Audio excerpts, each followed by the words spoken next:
Hi, Mike here from Supreme Gadgets. Hope you're all having a great day. Spring is certainly here where I live and the sun is shining through the window. It's lovely.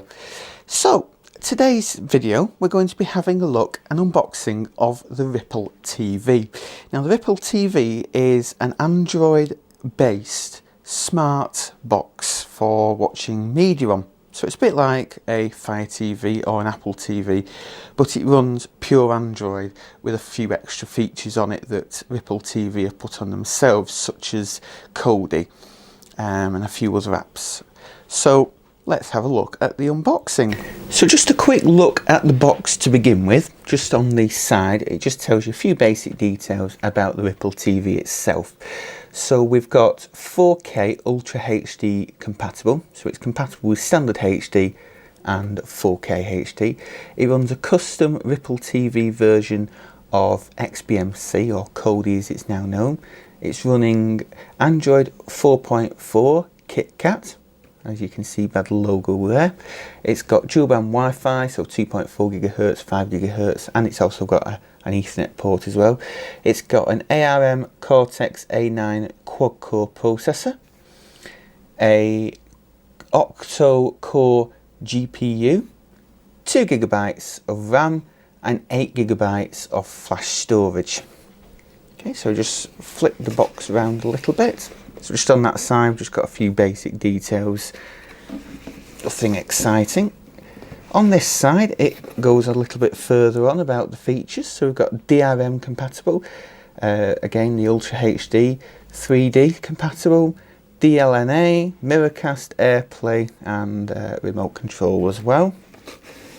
And then just on that side, we've just got a picture of a few of the apps, and it seems to be compatible with a lot of the Android apps, and it does feature Google Play Store as well, which obviously the Fire TV, for instance, doesn't support.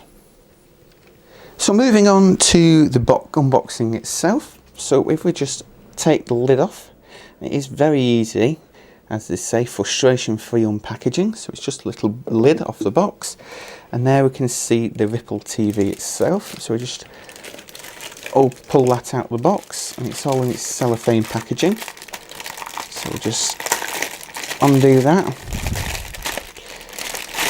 and pull it out. As you can see, the underside, the top, and it's got that nice ripple effect, as it looks like there's a water droplet hitting a pond.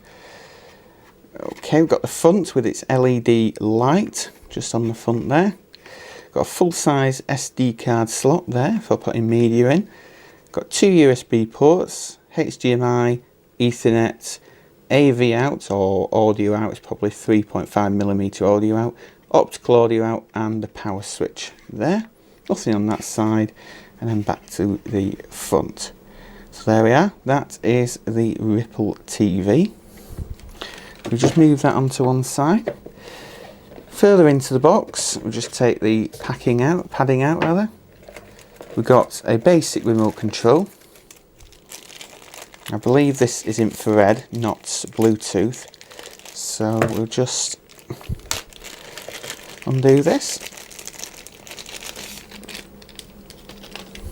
You can see that's the remote control there. Got a power switch. Looks like it's got the Internet Explorer logo there, which I'm not quite sure why, when Android doesn't actually run Internet Explorer. Got mute icon, volume, the usual D-pad, Android standard buttons there, some number pad, and then the batteries go in the back. Unfortunately, no batteries are supplied, which is a bit unfortunate, but hey, they're AAA batteries, I believe. Yeah, so quite easy enough to get hold of and put in there. I'll put that to one side and then just lift the rest of the packaging out. Okay, so we've got a little information manual, just telling you how to set it up and what features are included. Got a few basic details about the Rippl-TV there, connecting to the TV, connecting to your network, warranty information, and that sort of thing. So nothing too major really, just a very quick setup guide. Then we've got the UK 3-pin power supply unit, okay, which is, if we just bring it up to the, it's a 5-volt 2-amp transformer, so very similar to USB really, and little power connector on the end there. And finally, which is quite good of them, is to supply a HDMI cable, which I've actually not got any spare at the moment, so that is very handy. Just pull that out of there.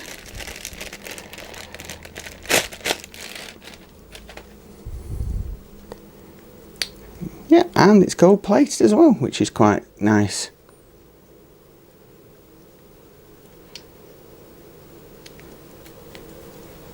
So that is everything in the box. So what I'll do is I'll go away and set the Rippl-TV up and be back shortly with a quick demo. Right, so it's roughly 24 hours after I did the unboxing part of the video, and what we have here is a quick tour. It's given me a chance to really get used to the user interface, and what we do to control the Rippl-TV is we can use the supplied remote control, which is here, or if you've got something maybe like a Bluetooth controller or an Air Mouse, you can use one of these, or of course if you want to you can always plug in a standard mouse if you wish.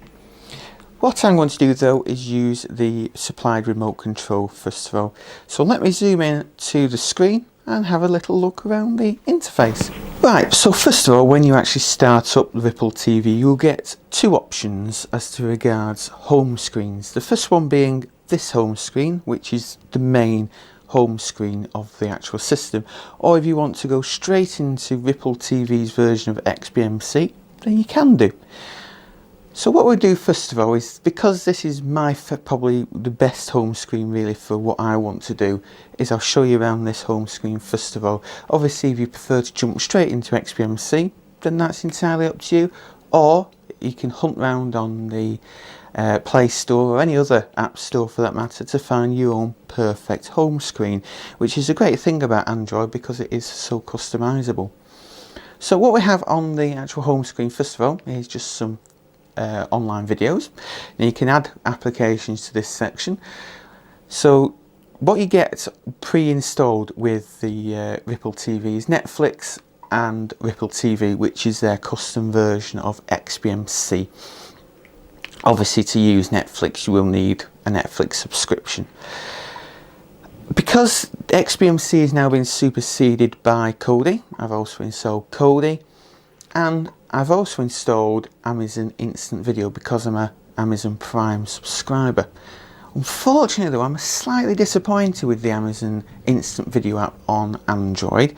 Unlike iOS and on the Fire TV and Fire tablets, which are really nicely integrated and access all the movies and TV programs through the app itself, this actually brings up the web browser. If I hop into it, it actually goes into the web browser and then you have to maneuver around to try and find what you want, which is a bit difficult with the infrared controller. So you have to press a button and then navigate around. It doesn't seem to be working.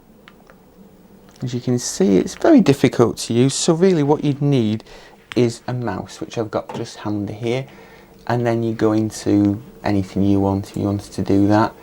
And then if I won't go into it, but you click watch now and then it'll jump back into the actual instant video application and play the video. But it doesn't seem to play it in HD, only standard definition. The only good thing about it is you do actually get X-ray built in, which is Amazon's little feature that allows you to see who's acting in a particular scene in that. So if you want to watch Amazon Instant Video, I'd still stick with iOS devices or the Fire TV. Go back home, and what you can do on the online video section, you can go into add, and then it'll give you all the applications that you've already got installed, and you can hop along and install, or add rather, an application to the online video category, which is quite handy. Go back, we've got something like My Recommended, which is just programs really, or apps rather, that Rippl-TV recommend you use. You've got the media center there, so you go into that. You've got things like the AirPlay. Okay, so you can actually AirPlay from your iOS device. You've got DLNA support. You've also got Miracast support. Okay, for all the Android devices that use Miracast or Windows. And if you plug a camera into the Rippl-TV, you've also got Skype, which is pretty handy. We've also got My Applications, which just displays all your applications stored on the system itself. As you can see, I've installed the Amazon App Store. That was where I got the instant video application from. You also get pre-installed Aptoid, which is another app store similar to Google Play and Amazon App Store. You've got the bog standard Android web browser, which did seem to crash on me, so I've actually switched across to using Chrome. And I won't go through all these applications, but you also get things like a file browser, a game score app, which actually takes you into like an emulators, and you can program emulators up. You've got your emails, you've got galleries, and you've got various other things. I also advise installing Lookout or another kind of antivirus software, because Android, unlike iOS, is quite locked down. Android you can get viruses on, so you are best with a proper virus checker. You also got things like the movie players, music players, and various other apps as well. And you also get full access to the Google Play Store, which is really handy, because that's something you don't get on, say, the Fire TV. Even though the Fire TV can actually access many Android apps, you can't get Google Play unless you root it. Okay, so what we'll do is go and have a look at this second home screen now, and this is the Rippl-TV home screen. So we'll just load this up, and here it is. Just looks like XBMC or Kodi. What you can do is you can access your music. As you can see, it does come up with some things, error messages for certain plugins, so that probably have to be fixed. You've got your pictures, you've got weather, favourites, power, so you can turn your system off from here. You've got your file managers, profiles, and that sort of thing, as you would do with XBMC. You also got Rippl-TV category, so you can hop into the app stores or into the advanced settings, which actually takes you back to the other home screen and takes you into the actual settings menu. And as you can see, I've got it connected up by Ethernet at the moment. You can change the display settings, more advanced settings, and you can also hop into more settings there, which takes you into the classic Android style settings menu. The thing I'll just look at quickly with this settings is, one problem I've found is if you go into system update, you get online update, you go into that and it comes up with that. Check failed, check your OTA server urgent, or agent I suspect it means. So I'm not quite sure how you'd actually update this, although going into the main Android settings, it does say your most up-to-date version of Android. So sorry, sidetracked slightly there. We'll go back to the actual Rippl-TV, and you've also got all the add-ons you could possibly want as well. Okay, so add-ons, you can go into things like your video add-ons there, and then you've got all these different kind of add-ons, which I won't go through them all, but you do get loads of add-ons, because in actual fact TV add-ons is pre-installed on this as well.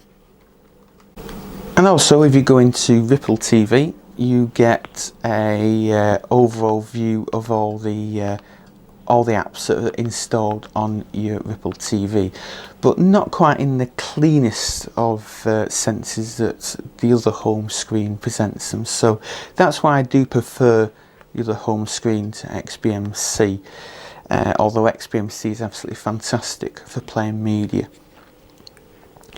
So what we'll do is we'll go back to the home screen, so you just press the home button and hop back to the home screen.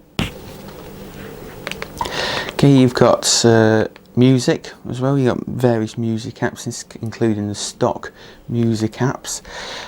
You've got obviously all the different kinds of file browsers and that installed on here as well, which is always handy. And this device is actually rooted, factory rooted, so it's all open. You can literally do as you wish on it. There's no lockdown or anything like that.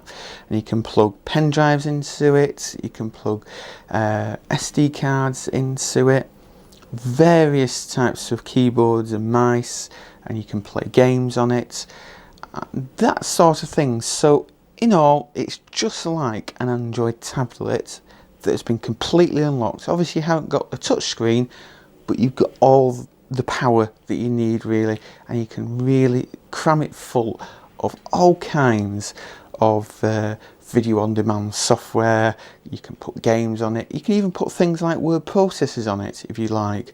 You're not limited to a few apps here and there, so it is really flexible, and I'd say its power is probably in line with the Fire TV. It has got the 2 GB of memory, and it's got the 8 GB of internal storage, but again you can expand that with external hard drives, pen drives, and the SD cards as well. So it's really worthwhile, this Rippl-TV. Not had any particular problems with it so far. There is a couple of sort of learning curve things really on it, where it perhaps isn't as easy to learn how to use as maybe Fire TV is, because the Fire TV has been designed around Amazon's own custom interface, and it's obviously been very heavily modified to make the whole user interface very streamlined, whereas this one, it is little bits here and there. You do have to go into bits of different menus and that, but other than that, if you know what you're doing with Android, you're happy with that, then you're perfectly fine with this, and it is a great system. What I'll do is probably come back in a couple of weeks time with maybe a more updated review of the device, a proper review, and I'll show you maybe a few apps working on it, a few games as well. So until then, I hope you've enjoyed this quick look video. See you again next time. Thanks very much. Well, thanks for stopping by and checking out our video. If you liked it, be sure to give it that thumbs up, and you can always leave a comment below to let us know what you thought as well. Be sure to subscribe, that way you get kept up to date with all our brand new videos as soon as they're released. Check out our blog by clicking this button over here, and you can always follow us on Twitter and Facebook too, at Supreme Gadgets. Also, if you want to watch another of our videos, click on it right here. You sure I can't tempt you?